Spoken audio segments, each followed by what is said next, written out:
Thanks for joining me today. Since March, educators throughout Kansas and the nation have experienced unprecedented uncertainty and anxiety as the result of the impacts of the ongoing global pandemic.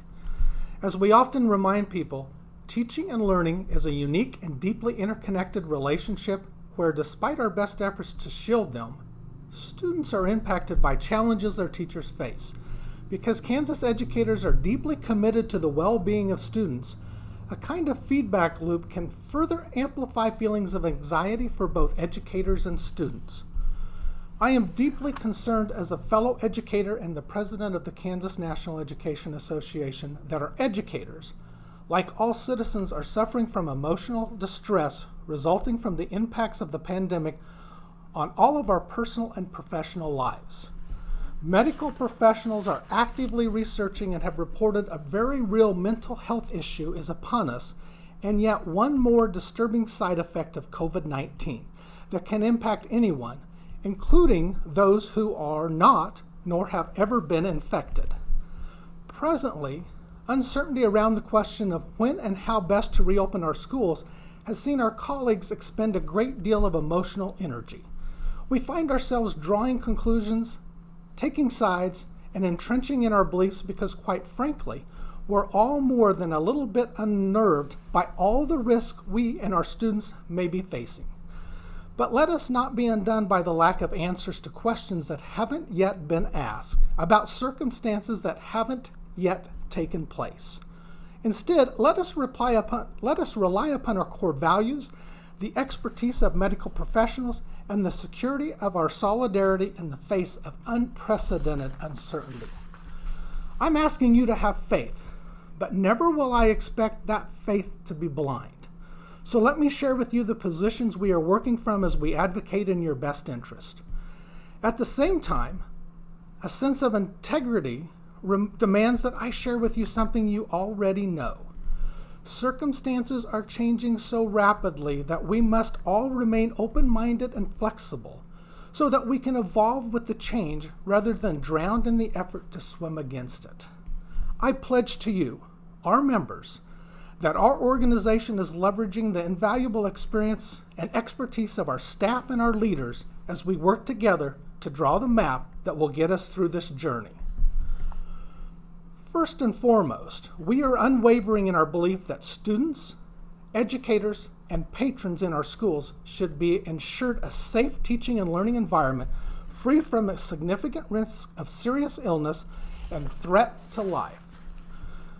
This means schools should reopen only when it's safe to do so according to the medical experts at the Kansas Department of Health and Environment, who are guiding Governor Laura Kelly's thoughtful and collaborative response to this crisis. The governor has pledged that her decisions will be made without concern for political gain and solely in the best interest of the health and well-being of Kansans, and we will do everything to assist in upholding that standard. Second, educators who are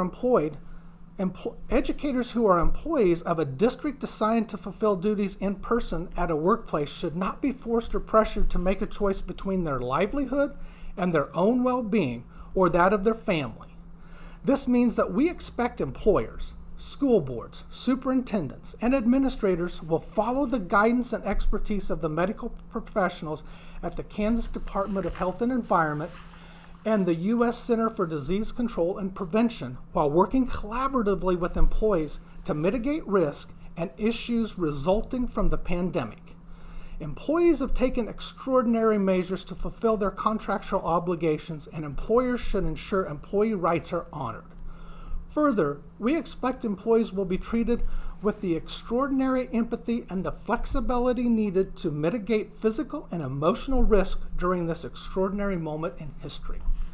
Third, regardless of the actions taken by county or city leaders to reduce or eliminate mandated safety measures such as face coverings in public settings or social distancing rules, every school district should enact safety mandates as recommended by medical experts. Doing so expresses a spirit of cooperation and caring for fellow Kansans and reduces anxiety for students who could suffer from peer pressure or bullying around these issues. After all, we mandate the wearing of seatbelts in cars to reduce the risk of injury and death. We mandate non-smoking in public places to reduce the exposure to deadly toxins. And we mandate the use of helmets, pads, and other protective gear to reduce risk of injury in youth sports. We should also mandate safe, proven protective gear to participate in and to gather safely in our schools. Finally, we recognize the importance that public schools play in the health and prosperity of our economy. However, schools do not exist for the benefit of private enterprise. Dedicated educators and their students should not be put in harm's way for election year politics or private gain. More than anything, educators want to be in school with their students engaged in the teaching and learning relationship. Doing so while ignoring the rising infection rates and ignoring the proven measures needed to stem this pandemic only ensures that its impact will be long-lasting and more devastating. Safely opening our schools is so very important for all Kansans and all Americans right now. To do so against science or counter to the best guidance from the medical experts is foolish, unsafe, and puts us all at risk. Let us concern ourselves less with asking when we will safely open schools and more with answering how we will safely open schools in accordance with medical experts.